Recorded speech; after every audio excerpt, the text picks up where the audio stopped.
Welcome to What's Next in Emergency Management with Michael Prasad of the Center for Emergency Management Intelligence Research. This podcast highlights advocacy, research, academics, and more. I'm Christopher, an AI-generated voice used for interludes and breaks. Please note that Michael is an Amazon affiliate and may be compensated for referrals and content in this podcast. He is also a certified emergency manager, and the CEM is a registered trademark of the International Association of Emergency Managers USA and used with authorization. This episode's special guest is Andrew Boyarsky, President of Pinnacle Performance Management, and an emergency management, business continuity, and disaster recovery specialist with 30 years of experience in project management. We will highlight his new podcast in our next episode, as well as included in this episode's show notes.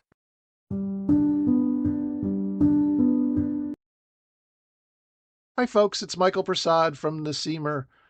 Let's get right into it with another episode. On the CEMIR Substack, we added a few cybersecurity primer pieces this past month, as well as some alerts from U.S. federal authorities in this threat arena. Cyber threats continue to be a massive concern around the world and impact the entire disaster phase cycle, as well as all parts of community lifelines. In 2023, I wrote a piece on cyber threat intelligence as part of IAEM-USA for the Journal of Information Warfare. It's paywalled, but you can see a link to the abstract and the piece in the show notes. We've also started to cross-post IAEM-USA items from Dr. Andrew Rumbach and the Urban Institute from their Substack called Place and Resilience. All of these posts, along with now a monthly summary post, are available at the CEMIR Substack. Again, some are available to non-subscribers, and most of the deeper analysis and research work is on the paid side.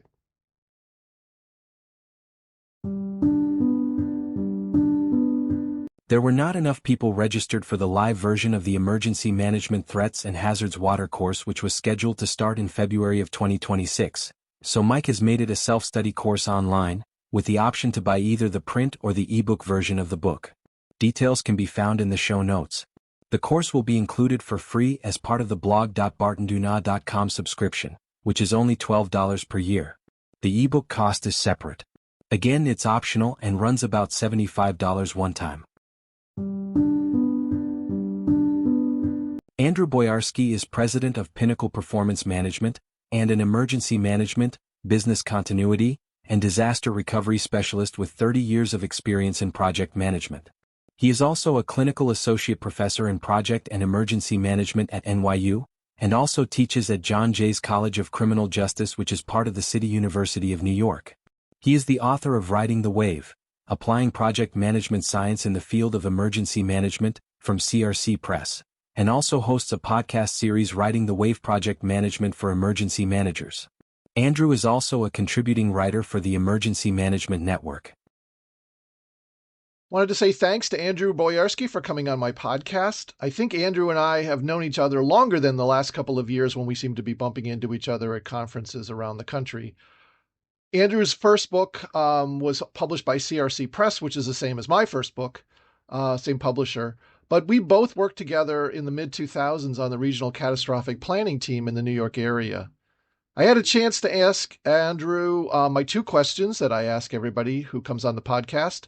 And so here's his answers to the first one, which is, of course, what have you been doing the last couple of months related to writing, research, and advocacy for emergency management? Well, over the past few months, my time has been split between high-level strategic and operational emergency management consulting and aggressive content development for the Riding the Wave project management for emergency managers media, both the podcasts and articles. I should mention that my podcast has joined the EOC Voices, which is part of the Emergency Management Network, for which I'm also a contributing author. In November, I attended the IAEM National Conference in Kentucky alongside Mike and my other colleagues from Region 2. It was a very enriching learning experience and networking opportunity, as always. Coming off that, in December and January, I recorded several podcast interviews, which are currently available. I'll just briefly mention each guest and what they spoke about. Andrea Davis was the head of crisis management at both the Disney Company and Walmart Global at some critical events, such as Hurricane Sandy and the COVID pandemic. She emphasized risk management, crisis leadership lessons from COVID-19, cross-departmental and public-private collaboration, and practical strategies for corporate and government experience to strengthen resilience through proactive planning and teamwork. Michael Stone is currently the president of the International Federation of Red Cross and Red Crescent Societies Alumni Association. Michael was our head of mission for the International Red Cross delegation in Georgia in the mid-1990s, where we worked together. He shared his extensive experience in humanitarian response and introduces his 12 laws for effective emergency response. We explored the necessity of collaboration between various departments, emphasizing the need to dismantle silos within organizations to enhance resilience. It's actually a two-part podcast interview. Erica Andreessen is a recognized expert and consultant in business continuity and head of the Erica as a Service LLC. Erica highlighted preparedness and risk management beyond just insurance and presented real-world disaster lessons from Hurricane Helene and practical continuity planning guidance for small and mid-sized business. Adam Sutkus is an instructor at the National Disaster and Emergency Management University and an adjunct lecturer at the College of Emergency Preparedness, Homeland Security, and Cybersecurity at the State University of New York at Albany. Adam worked at Cal OES and a number of emergency management agencies and discussed key strategies for managing communication with stakeholders in high-pressure situations, effective leadership without direct authority, and dealing with power dynamics. In January, I guest hosted on the EM Network alongside my friend and colleague, Todd DeVoe, where we discussed leadership skills and their influence in emergency management teams and agencies, as well as the silent failure mode, the slow erosion of preparedness that occurs during long periods without crisis when nothing happens, budgets shrink, plans gather dust, institutional memory fades, and readiness quietly degrades. When we have no emergency, it presents a danger of disinvesting in emergency preparedness and not maintaining response capability, something that all emergency managers, I think, grapple with. These podcasts and some related articles are available at the EM Network. I also led a training on disaster preparedness and crisis management for 32BJ. This is the New York-based local of the Service Employees Union International. This is a very hands-on course that I deliver on a periodic basis, and it weaves in a disaster simulation that has these building management professionals developing their building and household plans for any emergency. This is all towards building community resilience. I spent a lot of the holiday season in mid-December through the new year building out materials for the Project Management Core Essentials Bootcamp. This is a one-day hands-on course for emergency managers that will launch in May at the California Emergency Services Association Conference, known as CESA MCON 26. This will be a great opportunity to build essential project planning skills for those who are in our emergency management industry. Wow, Andrew, that's quite amazing. Runs the gamut from personal preparedness, the work you're doing for the unions, all the way to community level across the country. Thanks again. So let's go on to the second question, which is what's next for those same things, advocacy writing and research in emergency management? Well, I started off this year with my master's level course in crisis management for the CEMIR School of Management at Yeshiva University. This course features a hurricane simulation, which provides a vehicle for students to practice what they learn on emergency and continuity planning. In early February, I'll be guest lecturing in a class for Dr. Jeff Stern in his course in project management and budgeting for emergencies and disasters at Georgetown University. Jeff is the superintendent of the National Disaster and Emergency Management University in Emmitsburg, Maryland, and I'll be very excited about guest lecturing for him. In mid-February, I'm speaking at the IAEM Region 6 Symposium at the Great Wolf Lodge in Webster, Texas, near Houston. And the theme is aptly titled, Local First, Driving Community Resilience in 5 States, given all the upheaval currently at FEMA. My presentation is titled, Bridging the Gap, How Project Management Builds Capacity in Under-Resourced Emergency Management Agencies. I'll be referencing the Oregon National Lab Emergency Management Study, which points out that local emergency management agencies face significant challenges, such as severe understaffing. Some interesting statistics from the report that over half of emergency management agencies have one or fewer full-time equivalents. There's high leadership turnover, and there's a reliance on volunteers and role confusion, which often leads to friction, mission creep, and low authority. And I'll be addressing how project management practices can address some of these core challenges. I also have 3 new podcast episodes for the Riding the Wave Project Management for Emergency Management podcast, which will feature several new stars in the emergency management space. Patrick Beckley is the Director of Emergency Management for the Long Island Railroad, and we discussed mental health for emergency professionals, why it is so important to people in our field, but it's often neglected or paid short shrift, and what a good disaster health program and self-care regime should look like. We had a very open and honest discussion, including my own struggle with mental health early on in my career in humanitarian assistance working overseas.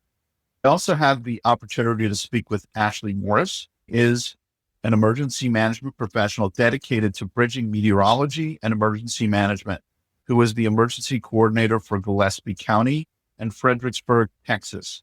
She was also recognized on the 2021 IAEM Region 3 40 professionals under 40 list. So look out for Ashley. She posts a lot. She has a lot of great things to say, and she does a lot of great work in the emergency management sphere. I also spoke with Andrew Phelps, who is the Chief Operating Officer with AC Disaster Consulting, who previously served as the Director of the Oregon Department of Emergency Management. He is also the author of his master's thesis that he published at the Naval Postgraduate School titled Play Well with Others, Improvisational Theater and Collaboration in the Homeland Security Environment.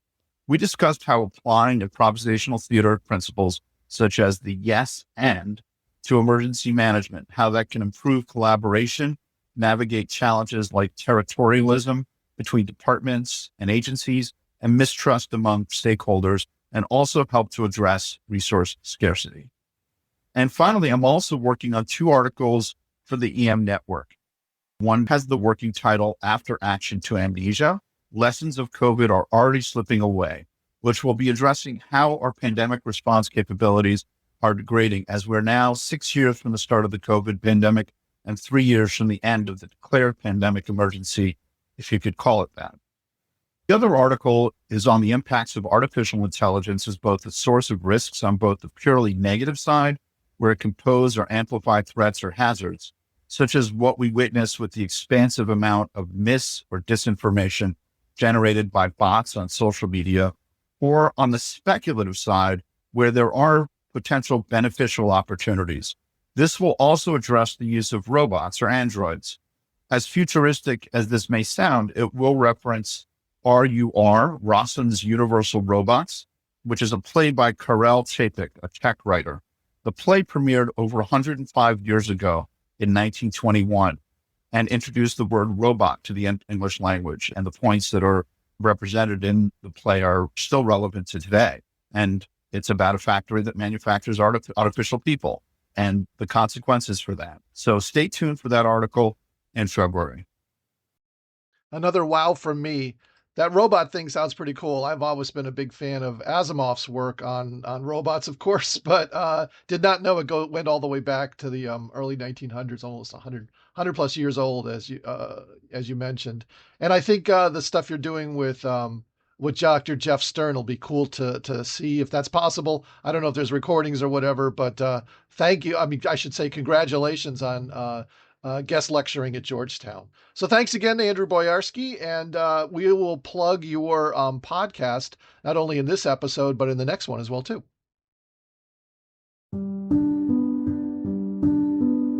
Here's a message from the United States Department of Homeland Security Science and Technology Directorate, posted via the CEMIR Substack. and Technology Directorate, S&T, is collaborating with fellow federal agencies and industry stakeholders to shore up critical maritime and port infrastructure security. Follow along as the Ammonia Port Preparedness and Emergency Response, the MPPR, team performs vital testing readiness reviews to validate research that will mitigate against the threat of a catastrophic ammonia release.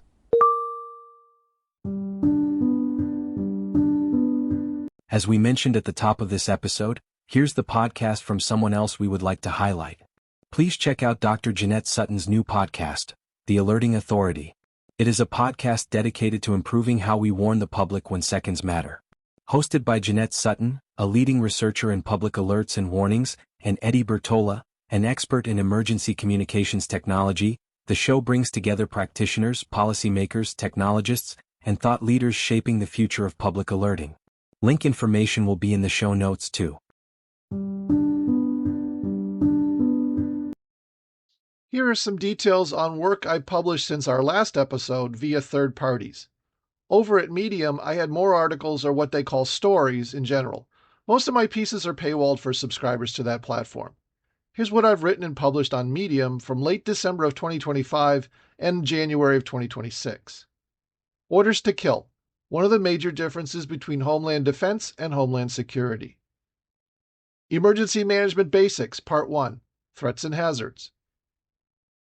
America First Agenda. Let's help Palau. The length the Trump administration will go to relocate so-called, quote, third country nationals, unquote, in Medium's Policy Panorama publication. History is Rhyming. Has a monarchy returned to the U.S.? Also in Policy Panorama. A real, quote, game of Risk, and it's the 1950s version that Trump is, quote, playing. Specific needles in the needle stack of academic publications. Challenges with literature reviews in international business management professional studies. Published at Medium's publication called The Academic. Whitewash. The White House's attempt to rewrite history on the 5th anniversary of January 6th. Published at Medium's The Lipper publication. Sweden prepares for war. Newly renamed Civil Defense and Resilience Agency publishes Guide for Businesses at Policy Panorama. I also recycled a piece I wrote in 2022, and it's now over at The Lipper on Medium, titled The Not-So-Empty Thread of an EMP, What Emergency Management Needs to Convey. I also turned that content into a fictional story, which did not even come close to being a finalist in a writing contest. I'll have a link to that Medium story in the show notes as well, too. And The Lipper is a publication over at Medium, which I started, written for emergency managers by certified emergency managers. If you're interested in writing and you are CEM, please check out the detail in the show notes.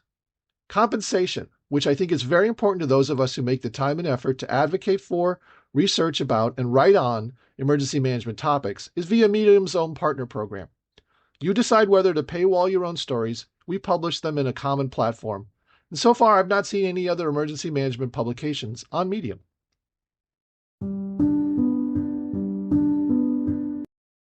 And over at the CEMIR's main site, www.cemir.org, we continue to send out alerts, training opportunities, emergency management intelligence systems we find, and more in our monthly blog.